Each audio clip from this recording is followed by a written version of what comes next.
crowd went wild. It's the strangest thing. All these people clapping at this completely inane comment. Of course we give grades, right? There's no, some platonic, platonic form of the good for papers that we just, objectively distribute grades to. We have a role in this.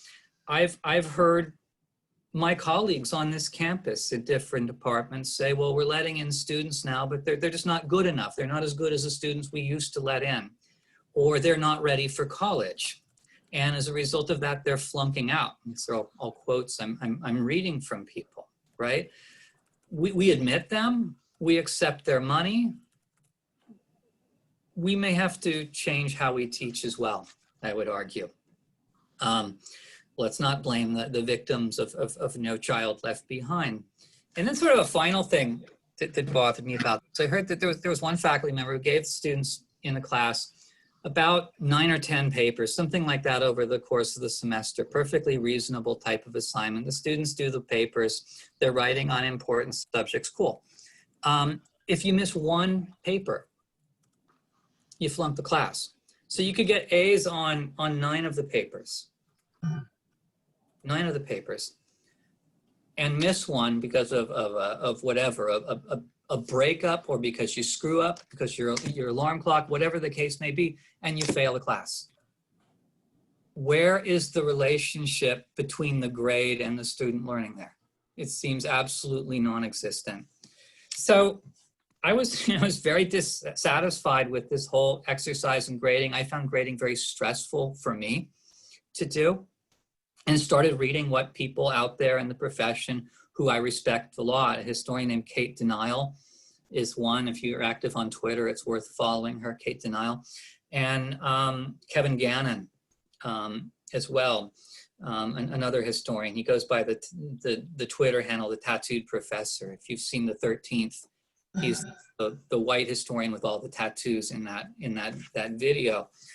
And so what I did, borrowing a lot of ideas from Kate Denial, is I'll just tell you what I do, right? I come up with sort of a set of standards for various grades in a Google Doc, and we discuss that set of standards the first day of class or the second day of class with the students. What do they want to change? What do they think is fair? What's unreasonable? Each time I've done this, this is the third semester doing this, they've made certain changes, and that's fine. I don't care.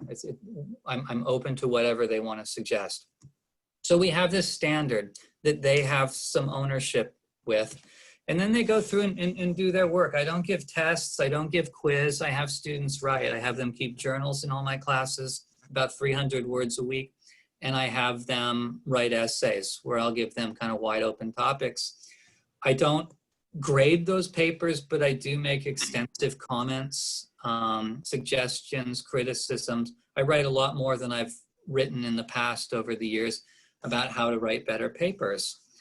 And then at the end of the semester, we get together. This last semester, we had to do it by cell phone. And I suppose, who knows what we'll be doing in January. We may not even be here anymore. Or December, but the idea is I'd meet with each student. We sit down with the standard and the work they've accomplished, and they tell me what they deserve. And I would say over the previous semesters of doing this, about 99% of the time, I agree with them. There's no argument. Well, no, let me take that back. What I was worried about when I started this, and a number of colleagues had pointed this out, is that you're going to have to give out all A's, right? All these students are going to think they deserve an A. No one's going to think they deserve an F. And you're just going to be harassed by that. That didn't happen. Overall, the students were very, very accurate, I felt, in their assessment of their own work. There was only 1 or 2 cases where a student had a sort of a grossly inflated sense of what they felt they had done through the semester. And we talked it out and sort of negotiated a settlement. The problem I found was that students of color and non-traditional students who've transferred in from the junior colleges, tend to vastly underestimate their performance. they feel that they're not doing as well as they actually were doing in the class. So there were many cases where I said, look, you're not, you're doing much better than you thought you did. I am surprised by how much more time it takes me to grade this way in terms of meeting with every student, in terms of counseling freshmen who come into our school sort of knowing exactly where they stand at any minute in time based on the way that high schools keep track of their grades. But I'm also finding it much less stressful for me. I don't worry about whether a paper is a B+ or a B or an 87 or an 83 or something like that. And so far it seems to be working really well. So that's the wisdom I have, what little wisdom it is. And I'm open to hearing any of your thoughts, your criticisms of what I've said, or to answer any questions. So Michael, while we're waiting for some questions, for any of those that may have joined in at the last minute and haven't had a chance to take a look at your blog post, and I posted links to those in the chat, as well as links to Kate Denial on Twitter, and Alexis Clifton has given a link to Kevin Gannon. But can you maybe sum up in a nutshell kind of your process for ungrading? Well, you know, like I said, I write lengthy comments on the papers when they come in. A lot of grammar and writing coaching as well. I spend a lot of time marking up the papers. And then when at the end of the semester, right, the students, I called every student, and we sit down, we talk on the phone. I've got their papers up on my computer. They've got their papers. They've got the contract. I've got the contract. And it's as simple as saying, so make your case. Where do you think you belong? What do you think your grade is? And usually the students gave me a fairly lengthy explanation, longer than I expected, of why they felt they deserved it. In other words, they had this set of standards in front of them, and they took it seriously. They made their argument as to what they did. And that was useful because they saw things in their own performance that I couldn't see. And they say what their grade is, and I'll say, fine, or how about this, or I don't think so, or something like that. But generally that's as simple as it goes. So how long do those meetings take at the end of every semester? I set them up for 5 minutes. Usually some are going to go longer than that. Again, with the transfer students, the non-traditional students and students of color, I found the meetings are much shorter. They come in, just say this, I think I got a C or a C-, and it's like, oh no, you're doing better than that. And I can go through the contract as well, or this set of standards, and say, look, you did this, you did that, and so on. And I think, you know, the way it's written, I probably should have shared this with you. The way it's written is to measure growth, right? So it was certainly with history students, there are students who come in here with this level of knowledge and they get to here, right? And then there are students who come in with nothing. You can't see it because it's below the screen, but nothing, no knowledge, and they get pretty far. Maybe not as high as some of the other students did, but they've grown immensely. What do I want them to get out of a history class, right?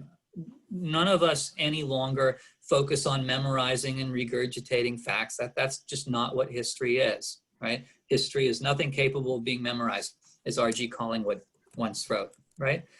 What I want them to do is have some understanding of the critical discipline of history and some interest and enjoyment of the subject.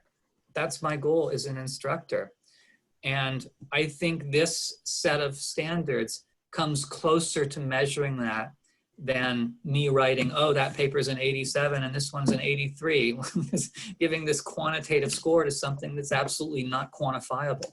It's a fiction in a sense. And I think this works much better for what I want to accomplish as an instructor. And again, I understand perfectly well that there are other disciplines where this may not work, and there are other teaching styles that some of you may have where it may not work. I wonder if you could say a little bit more, and it looks like we have a couple questions, and I'll make sure we have lots of time for questions. But I wonder if you could say a little bit more about the process you spend in the beginning, where you come up with these shared agreements as to what makes up your assessment process? Well, this isn't just a blank slate, right? I start off with a template, right? The Virginia plan, like the Constitution, right? And I put that out on a Google document on the Canvas page. The students have read it well in advance. I ran out of time the first class meeting, so we'll get back to it on Thursday. But they've read it, and so what do you want to change? What do you think's fair here? What do you think's unfair?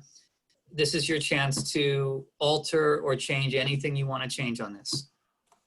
And usually it's just one or two things. In the past, they tend to not want to have to talk as much as I would like them to talk in class.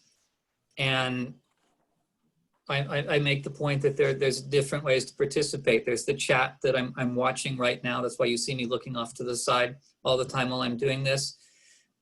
There is office hours. There is collaborative note-taking with the outlines for the course placed on a Google Drive. So there's different ways they can participate if they don't like to speak in class.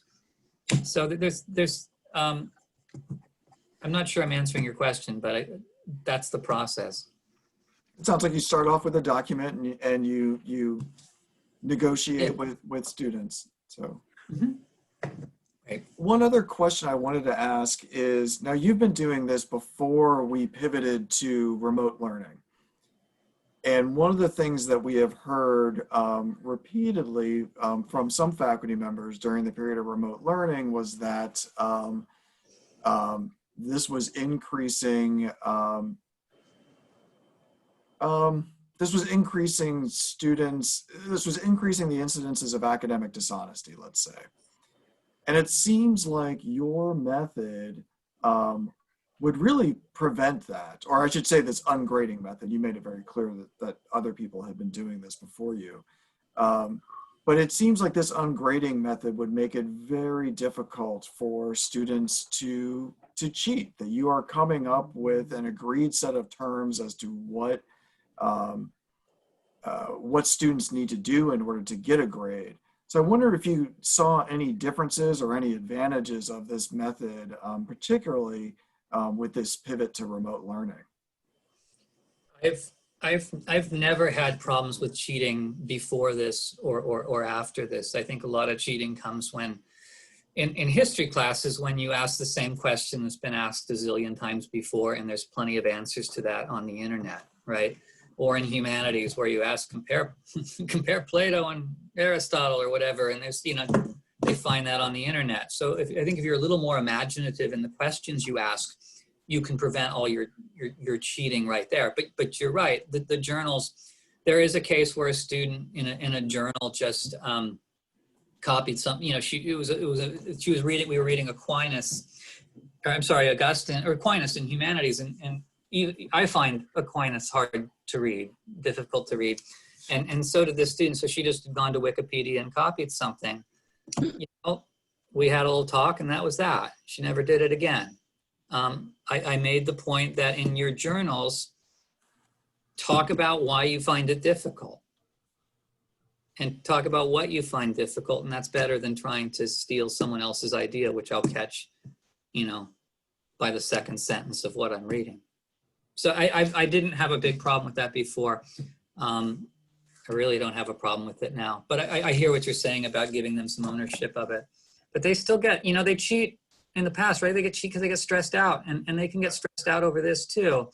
And some freshmen do, but overall, based on what I've seen in the SOPHI evaluations and what I've heard informally from students afterwards, after the fact, is that they find this much more relief than other methods of grading. And there's this whole tyranny of GPA, where tyranny matters to them in their futures in ways it didn't matter to me, right? So I could get a B and go to graduate school and get funding. Many of them, they can't. And that's unfortunate, because again, I don't necessarily think there's a correlation or a strong relationship, a necessary relationship between grades and what a student's capable of. Thank you, Michael. Let's I saw that Harry had a question, and I see Yeah. Sharon's hand up too. And if people could use the raise hand function in Zoom, just because I can't see everybody on my screen right now too. So that doesn't even seem to be showing up, the raised hand on my toolbar. I can give a thumbs up, but I can't do a hand Where up. is that? Well, you can go Yeah. right ahead, Harry. So, Yeah, sure. So great set of comments, Mike. And I thought I would share how I use some of those approaches in a very different context, and maybe that'll spark some additional commentary. In accounting, virtually all my students are going to go into an environment where they are going to be ranked and graded and evaluated in a number of ways. So I think it's very important in the 302 course to position that as sort of a way station along the way from being a student to finding yourself in the work environment.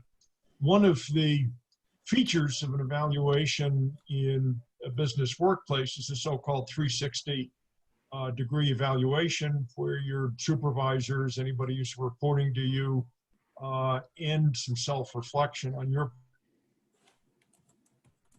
part is really important. And I try to incorporate that in my grading scheme. And I've been particularly interested in the responses I get when I ask master students to do some self-evaluation on how their active participation in the class. It's a small group, it's very discussion oriented, the class I teach in the spring. And students should be getting used to the idea of speaking up in a public setting and arguing, debating ideas and so forth. And like you, I find that students are very accurate in their perceptions, tend to be a little harder on themselves than I would be. And maybe to some extent that's a little strategic. I've got 4 categories, and almost no one wants to assign themselves an excellent. I think that belief is probably, well, you know, I'll get knocked down on that, but I can probably discuss some excellent things and, you know, definitely get the next category, the very good. But it does take a tremendous amount of time to review those, to meet with students, to develop the kind of relationships that you're doing. It can be very gratifying. I mean, at the end of the week, you're happy you did it, but you need to set some time aside. So those are a few thoughts from, you know, a very different discipline, a very different level of student in a partial rather than, you know, comprehensive application of that. Yeah, that's great. Dave, do I call on people, or are you going to do that? Yeah, I'll just jump in. go ahead. So Okay. I've seen it done where you had a set of criteria for A and a set of criteria for B and so forth. So I'm really curious, how do you, it sounds like you set what you want them to know and be able to do. How do you make sure that you are allowing for that growth? Can you say more about that? I allow them to assess that growth. I point out that that's one thing, right? They tell me where they're coming in and where they're going out. I encourage them to write about that in their journals. I have their papers from the beginning semester to the end of the semester. I can see that as well. So their assessment and sort of my assessment, but really it's qualitative, right? It comes through the conversations with them and how I see their work improve, right? If I get a bad first paper and say, look, I find it difficult to tell what you're arguing because the quality of the writing here is pretty weak, and you need to make these changes. And I'll write a lot of comments to list what I see them change. If those changes are approached over the next couple of papers, awesome. That's fantastic. But I do leave it in their hands. And I'm glad you asked this question, because when I went on the Evan Kate Denial and I went on the Evan Dawson radio show, we got this call, which was kind of the call I would have expected from someone outside of our business, right? Where it's the same argument that if every kid gets a trophy, no, you know, every kid gets a trophy in soccer, right? That we're babying people, that there's no standards because everyone needs to be special. And the argument, I mean, Kate in the radio show handled that question quite well. And she said, look, the standards are just as high as they've always been, right? It's just we're allowing students to make the case for how well they're meeting those standards, right? That they have ownership over writing the standards and measuring their success in meeting those standards. And I think that's a fantastic way to do it, right? The trust the students to make these changes. And I gave you some of these examples at the beginning of some of our colleagues who have, I think, very, very unfortunate attitudes towards students and very punitive types of grading. But we all know people, and I know many of you here, right? Teaching these students is brightens your day, right? These students are fantastic. Whatever their SAT scores are, right? Whatever their ranking in their high school class, they're fantastic. And they're capable of all kinds of stuff. And they're capable of meeting standards when those standards are explained to them and they're taught how to meet them. Do you use this method in all your classes, Michael? I do now, yeah. And look, I teach a survey course in Native American history. I've used it in the INTD 105 class. I've used it in the Indigenous law class, and I use it in humanities. So that's about all and the revolution class. So that's where I've used it. This semester I'm doing the Native American survey, 40 students. Everything's ungainly because of Zoom and the size of the class, but we'll see. I'm optimistic. So how do you make that transition then? We're in the final meeting. I've been able to show you my growth and I say, I think this is a B, and you say, no, it's an A, or how does that? Yeah. You're still okay. But I'll explain why, and they'll explain why they think they deserve a B, and I'll say, well, look, I think you're selling yourself short, blah, blah, blah, blah, blah. Okay. Or, you know, in one case, I think, you're wrong. You're just wrong. You were never I don't know who you are. You're in my office for this meeting and I really don't know who you are. That one thought he deserved a B, and it was like, again, I don't know who you are. I don't recall ever having seen you before. So I have them do it in the reflective essay. I have them assign a grade, and it's interesting because either they're right on or they go lower than I would. But I haven't ever used that as the real grade.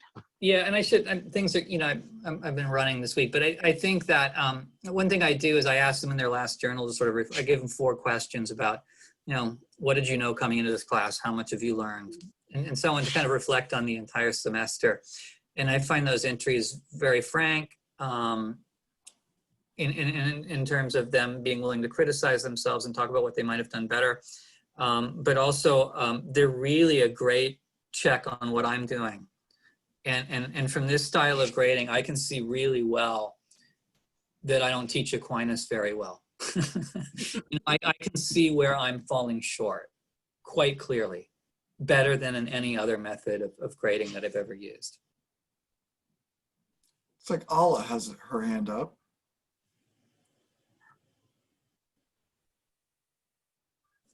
Okay, hi Michael, thank you very much. It's really interesting. I also listened to the show that you did with Professor Denial, and it was really, really interesting. So a couple of things. First of all, I teach a first-year course that has 120 students, so I think it's not possible. But then I teach also 200 level course where I have 25, and then third level course, 300 level course where I teach 15. Where would you start if I wanted to try that? And the second part, at some point, I think I heard you not here but somewhere else about an essay, kind of like not ungrading but an essay. And I was wondering if you had any information on that.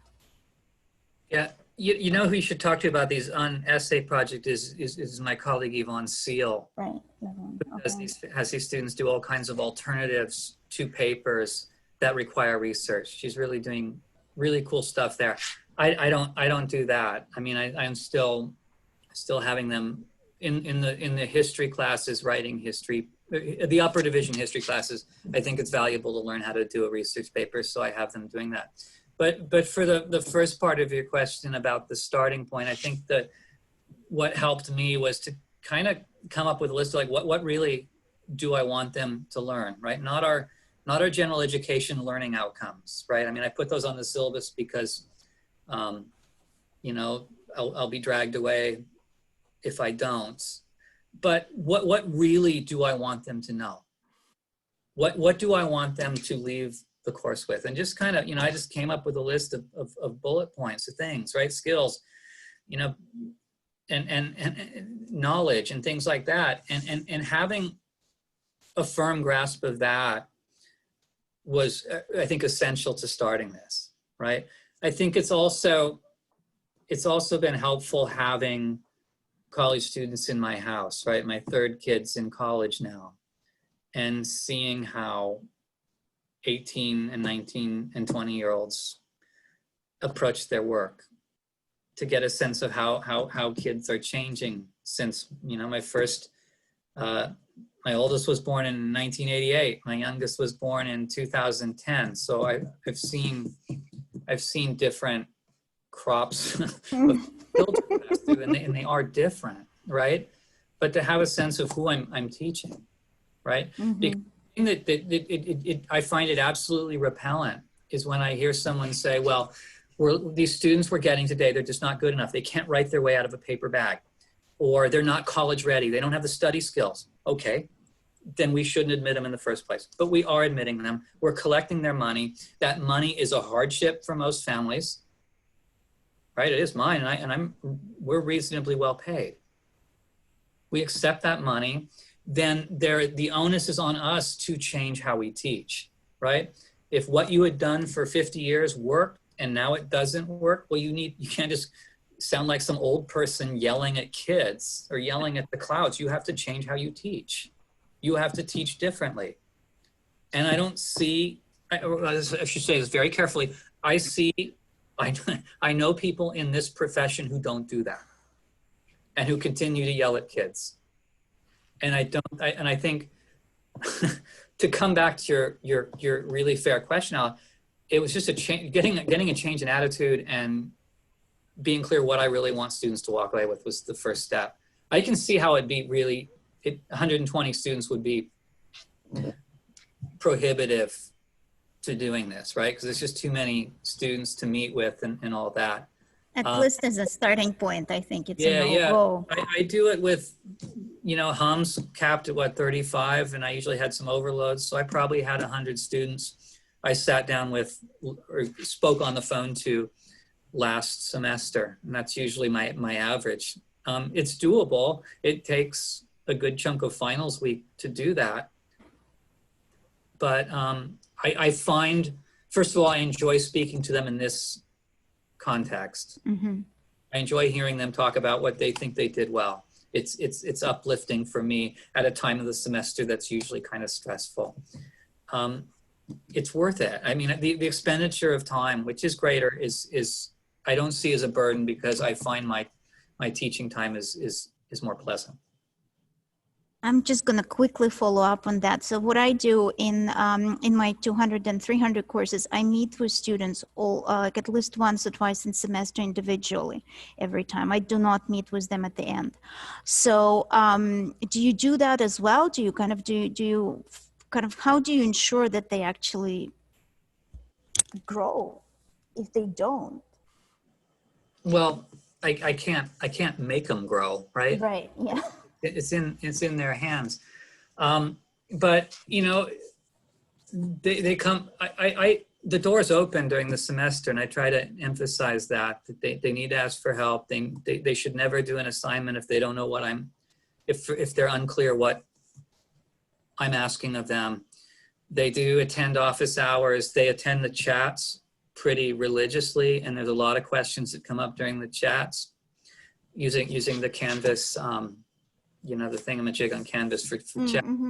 So they use all these ways to talk, but the work, you know, so they in the Native American survey, they'll hand in their journal twice, you know, so it'll be, you know, or twice over the course of the semester. So it's 300 words a week. So they give me a chunk of work, and I do it relatively early in the semester.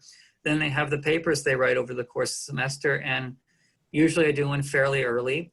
And if I see things that really are alarming, that I think the student may have issues that influences or shapes their success, I'll have them to, you know, suggest that we have a talk and look at some strategies to getting around it.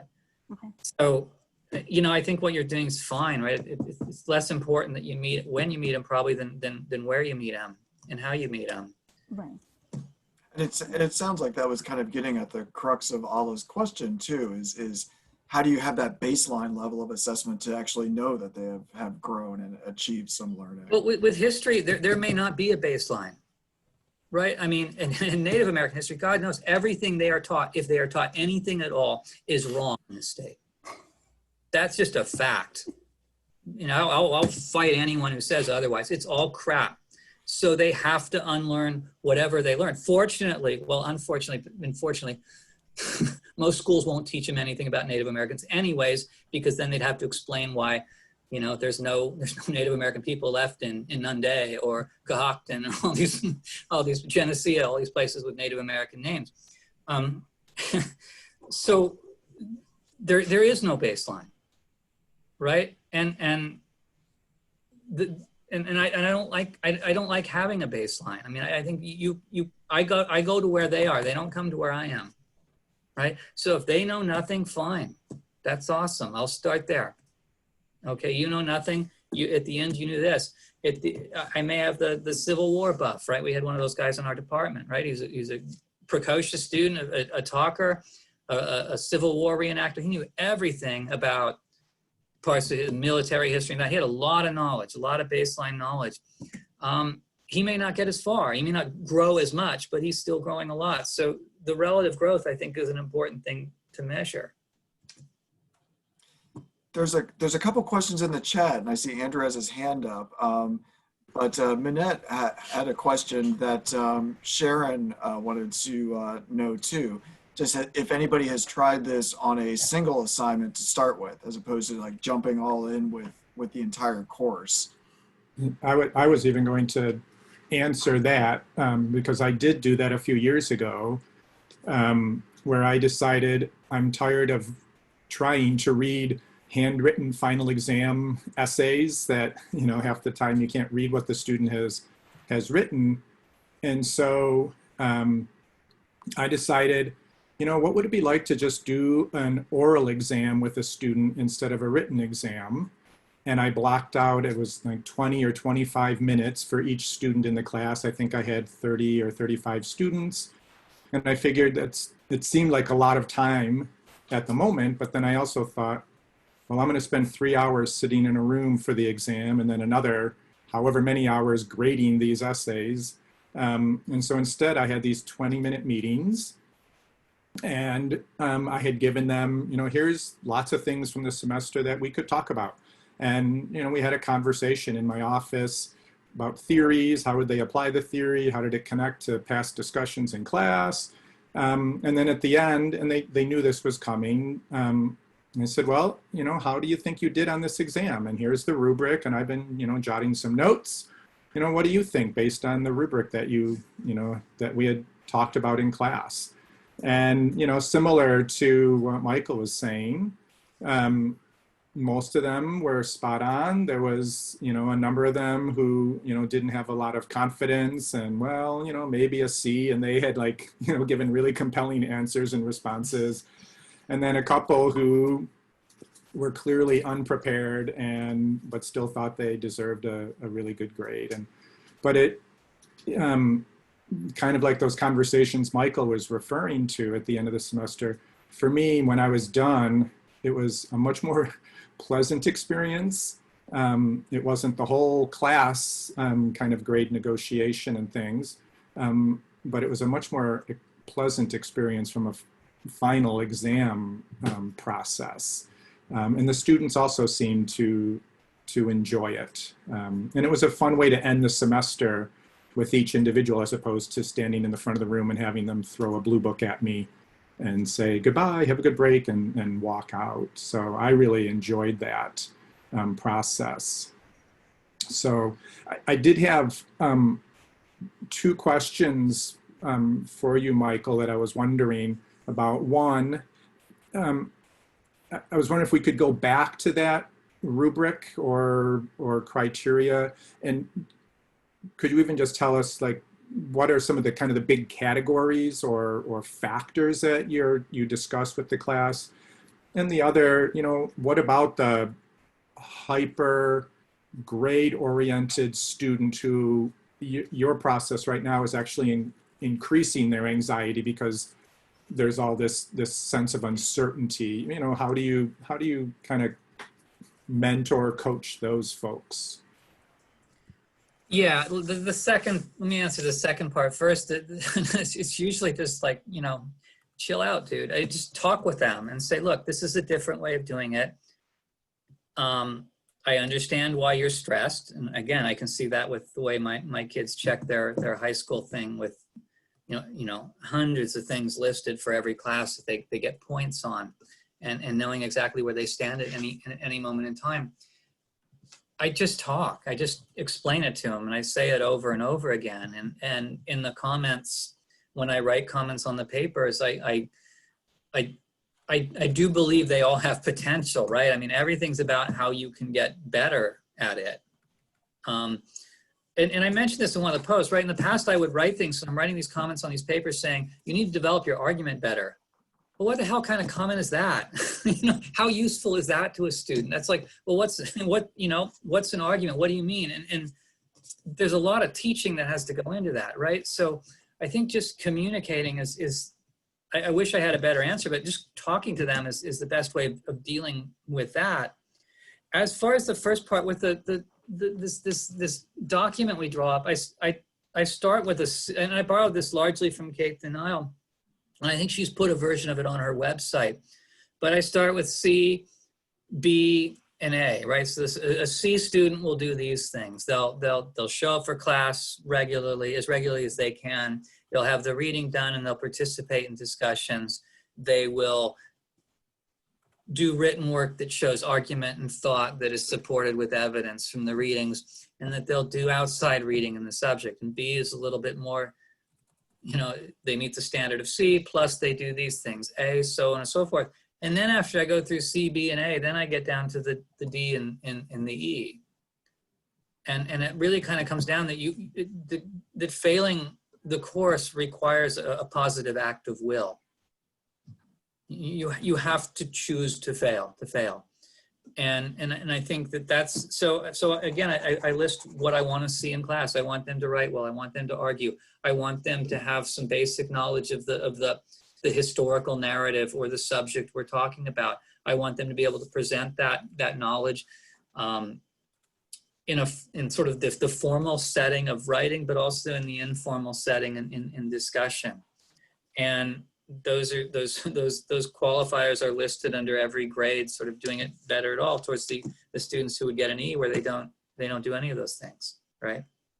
And I should say that I haven't given out a failing grade since, I don't think I've given out a D or a failing grade since I did that. I have given out a bunch of incompletes last semester for students who would otherwise have not gotten any of the work done for the semester, who had particular hardships over the course of what was a pretty grueling semester. So I should share you the document. You can probably find it on Kate Denial's website. She has a book coming out from West Virginia University Press on, teaching with kindness or something like that in the title. Kevin Gannon has a book called Radical Hope, where he talks about his teaching methods, where they go into this. It's not like, I try not to make it look like or be phrased like those grid rubrics you often see, because I've never used those. I hate those. I'm trying to leave it qualitative, right? And make it clear that there's things that there are things in their control. If we could go back just for a second, Brad Tabor Thomas had a question in the chat. He had to leave to go to another meeting, but I'd love to get the response on the recording if he wants to go back and listen to it. He was wondering about a possible anchoring bias. If students were under-assessing themselves, if that was setting an anchor for their grade, and vice versa. Is that something that you've thought about or heard others thinking about? I'm not sure. I'm not familiar with that term, so I don't know. I don't ask them their grade until the very end of the semester. So I'm writing on the papers, and if they don't understand what I'm talking about, we talk about it, or meet on Zoom or Google or something like that. But I'm not quite sure I understand. Are you coming up with your own grade in your mind before you meet with the student? No, not really. I mean, I generally like I like the student. I thought the student did well. Yeah, I probably do have some ideas in my mind where they're at, and we agree. Usually they kind of are about where I'm thinking they are. Harry. Yeah, just would make the comment that I've find myself putting a lot of thought into creating a rubric or a guideline for different aspects of the course, and it's a really helpful thing to do to understand what you're going to emphasize, how well you've covered it, what kind of support you've given for it. So it starts out as a casual, intuitive, well, I know the difference between, an A and a B and a C and so forth. The more you ask about it, the more questions you have, the more you can get into it. And I think you come to a better understanding of what you're supposed to be doing. Yeah. Savi, I know you had your hand up at one time. Did you still have a question out there? Hi, yeah, well, oops, let me unmute that. So, again, my question was about how you would try any of this in a quantitative course, like, in physics. I would love to try something like this in a smaller physics class, upper division.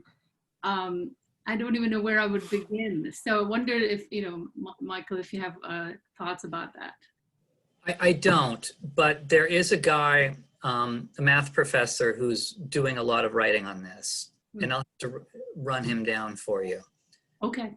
Jesse Stossel is, I think of Stossel, I think of that horrible ABC News guy, but I think it's Jesse Stommel or something like that. Stommel, yes. Okay, Jesse Stommel, yeah. I think he's a math professor, I believe, or teaches math. And he wrestles, not math. Let's see Paul shaking his head. Maybe I have no idea what he teaches. Go ahead. Chemistry. Paul. Oh, he's chemistry? I was just skimming his work while we were talking. Okay, well that's better than math for the point I'm trying to make. He's dealing with that. So I'd encourage you to follow stuff he writes on Twitter and so on and so forth. Great, thank you. I just put 2 links to his work in the chat. Oh, cool. Go ahead, Harry. Just a quick response to Savi's question. What I do in accounting that also doesn't lend itself to a great deal of qualitative evaluation is pick out those parts of the course that really would. So it doesn't have to be as ambitious or comprehensive as what Michael talked about. But again, I think that process of developing your rubric, your description for ideal behavior, and then other levels below that is probably a good approach to help you identify this little piece I could carve out and might really be appropriate for self-evaluation. Good. Yeah, somebody mentioned this is especially great for this semester when we're all doing this Zoom and things, all the remote. Some of the students are online and whatnot. So it's a good approach for, especially for this semester. Yeah. I was worried that it wouldn't be, Hmm. and that students would be bothered about it. But the feedback I've gotten, you know, it's a very, very limited sample, but the feedback I've gotten so far this semester is that students are pretty comfortable with the arrangement. So I was surprised. But maybe last semester was such a train wreck, they'll if I show up with a pulse, they'll be happy, right? So, They'll do anything to be on campus, right? yeah, exactly. Just don't send us home. There are some other faculty members that are engaged in this process at Geneseo too. Beth McCoy Yeah. reached out to me and said that she has been working on this and has developed some rubrics that she's willing to share with anybody. Unfortunately, she wasn't able to make the meeting. She was going to try to move some things around to come, but she is one that comes to mind. I know Doug Baldwin actually does a lot of work meeting students in his office with these types of assessment as well. It seems to me, and I'm, you know, many of you are probably more up on the literature of this stuff than I am, because I'm frankly really busy to get into it. But there seems to be a lot of discussion about alternatives to grading, being happier without grades at all, or ways to sort of evade the tyranny of the grade point average. Michael, I wish we could bring Kate Denial back. I think she came like right when we were in the process of shutting down, and it was such a crazy time at that point. She was sitting in the hallway of Sturgis on March 13th. Yeah. She didn't get to, she came here and didn't get to give her talk, so. Oh, wow. I didn't realize Yeah. that. She did Yeah, give a talk in the TLC, but. Right, it was History Teaching Day, History Teachers Day. It's our annual event. She was there as our keynote, and that was that. So. Yeah, we'll have to have her back for a better Geneseo experience. Right. So Or we could do think something should have over a Zoom. check-in mid-semester to see how we're doing if we try it. Me? Anybody who's interested. It's a great idea, Sharon. Yeah. I'm meeting with students tonight, so I'm gonna offer it up. All right, Sharon, we'll pencil you in. Sharon's offering a mid-semester check on ungrading. I'll send you my little sheet, right? And you can maybe adapt that to your. Oh, I would love it. I would love just to see the language to get me rolling would be really helpful. Yeah. Okay. Thanks. I offered it up to my cartography students as well. Yeah. I've never tried it, and this is my second time teaching cartography, and I'm dealing with teaching them a new software and having them do projects and then having them do map projects and having them show me that they're learning the theory, you know, with maps and trying to apply it, whether, you know, I don't want to say I'm grading them on perfect maps because there's no such thing. But I offered it up to them and they gave me blank stares because they'd never heard of it. But I said, you know, based on the grading criteria that I have for you, I want you to practice the software. I want you to practice making maps and show me at the end that, you know, you've absorbed this and you know what we're talking about. And then I said, you know, like you've been discussing about the real world and future job settings, and say you need to be able to make the case for yourself that you deserve a promotion or a raise at some point, and this is good practice for that. So they were considering it. We'll see what they say tomorrow. I'll look forward to finding out. I think that's a really interesting point, is that I don't know that we give them enough opportunities to do that, to plead their case and to do it in productive ways. Mm-hmm.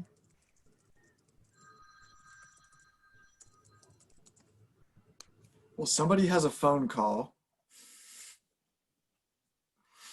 Any other thoughts or questions? I was actually just amazed at how clear that was coming across.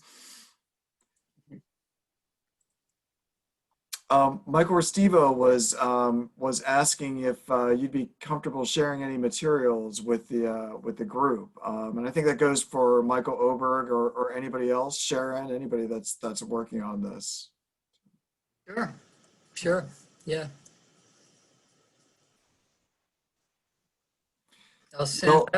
Dave, I'll send you the document as well. Okay. That'd be great. That'd be great. Okay. And yeah, I think we'll see what happens. Well, thank you, Michael. And Sure. I think there's a lot of interest in this, and maybe we can keep the conversation going throughout the semester and continue, talking about these best practices in pedagogy. So really appreciate you taking the time to share this with us, Michael, and as well as continuing your writing on the blog. And I found the interview with Evan Dawson with you and Kate Denial. I found that very interesting as well. So. I'm glad. It's nice to know people are reading it and I'm not just screaming out into the void, which is fine too. Yeah. Okay. Thank you, everyone. Good luck with the beginning of the semester. Keep in touch. Okay, thanks. Bye.